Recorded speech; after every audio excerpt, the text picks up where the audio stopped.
Fim de jogo lá no estádio Metropolitano em Barranquilha, a seleção colombiana vence a seleção brasileira de virada por 2-1 e consegue muito bem essa vitória. Uma seleção colombiana que vinha de dois empates nessa eliminatórias e vinha para em busca dessa vitória. A seleção brasileira também precisava muito dessa vitória, seria algo muito importante porque a seleção brasileira também vem sem vitória nesses últimos jogos, não consegue a vitória nesses últimos dois jogos, empatou com a Venezuela em casa e perdeu para o Uruguai fora de casa por 2-0 e vinha para esse jogo para quebrar um recorde, né? Quebrar um tabu aí de 2003, desde esse ano que a seleção brasileira não vence a Colômbia lá na Colômbia e não consegue. A seleção brasileira até abre o placar, começa muito bem o jogo, uma intensidade muito grande. A seleção do Fernando Diniz faz uma pressão enorme, o André e o Bruno Guimarães dominando o meio de campo, fazendo boas jogadas e subindo bastante para a criação, até o próprio Rodrigo aparecendo muito bem nesse meio de campo também.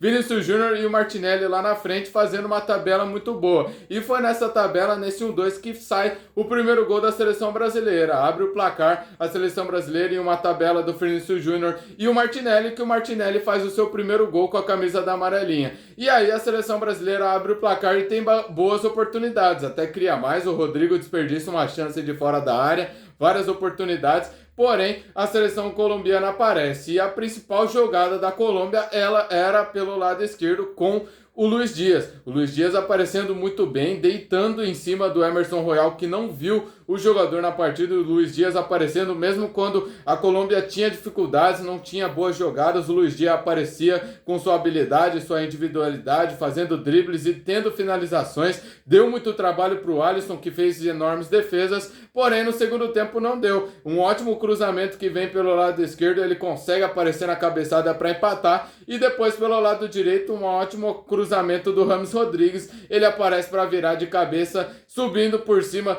do Emerson Royal e fazendo o gol da virada. A seleção brasileira que não consegue marcar, mesmo depois de ter a vantagem no segundo tempo, estar com 1-0, sofrendo pressão, o Fernando Diniz não mexe e a seleção brasileira sofre os dois gols, sofre a virada, e aí depois que o Fernando Diniz mexe, mas era um momento que não dava mais nada na partida. Então a Colômbia vence de virada e com certeza ganha mais confiança para essas eliminatórias, e agora a seleção brasileira perde um jogo importante e vai enfrentar somente a atual campeã da Copa do Mundo, a Argentina. E vocês, o que acharam da partida? Comenta aqui embaixo, muito obrigado.